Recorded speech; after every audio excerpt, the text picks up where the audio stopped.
guys, ako po pala si Daron si Dasal from, naisipan ko po sumali dito sa scholarship para matulungan ng aking lola at lolo. Kami po ay taga Pulilan, Kudkod, Bulacan. Ako si Melodina Dusal. Ito po ang aking lolo. Pasensya na po kayo kasi pipi po siya.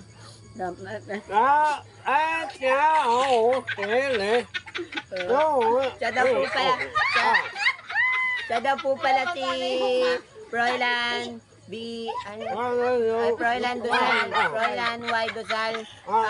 Ito po ang buhay ng aking lola. Siya po ang tumatagoy sa aming pamilya. Ang trabaho niya po ay online selling lamang. Ako'y nagtitinda ng ukay-ukay. Bili ba kayo? 20-20 lang. 20-20 lang daw po.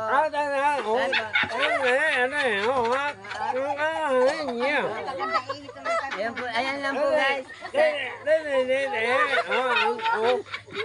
Sana po matulungan niyo po kami.